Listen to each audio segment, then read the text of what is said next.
আজ কালাবোনা খেয়ে অবশেষে 3 বন্ধু পেট নিয়ে বাসায় ফিরতে পারলাম না। হঠাৎ করে বড় ভাই শাকিল এসে বলল, চলে না আজ আমরা বিখ্যাত কালাবোনা খেয়ে আসি।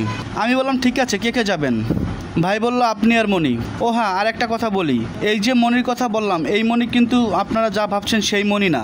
এই মনি হলো আমাদের সবার প্রিয় একরামুল। ও হ্যাঁ, আমাদের সাথে আর একজনের যাওয়ার কথা ছিল, কিন্তু তার ফোন বন্ধ থাকার কারণে সে যাওয়া মিস করলো। সে হলো বড় ভাই ইলিয়াস। যাই হোক, আমরা যাচ্ছি কোনাবাড়ি থেকে, বেরিয়ে পড়লাম সেই আলামিন হোটেলের উদ্দেশ্যে। কিন্তু আমাদের সাথে যাওয়ার সময় যা ঘটলো, রাস্তায় অনেক জ্যাম থাকার কারণে আমরা 6 কিলোমিটার হেঁটে গেলাম। কথায় আছে না, শখের তোলা 80 টাকা। বিখ্যাত কালাবোনা খাবা আর কষ্ট করবা না, তা কি হয়? যাই হোক, অনেক কষ্ট করার পরে অবশেষে চলে আসলাম ভাইরাল আলামিন হোটেলে।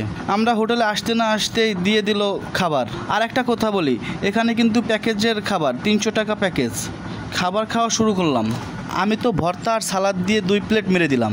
এখানে খাবার প্রতিযোগিতা হচ্ছে আমার আর মনির সাথে, কিন্তু শেষমেশ আমি হেরে গেলাম। কারণ আমি খেয়েছি 8 প্লেট আর মনি খেয়েছে 10 প্লেট খাবার। খাবার শেষে আর একটা ঘটনা ঘটলো, সেটা হলো প্যাকেজের দই ছিল, কিন্তু আমি ভাবলাম টাকা লাগবে, তাই খেলাম না। পরে শুনি এটা ফ্রি।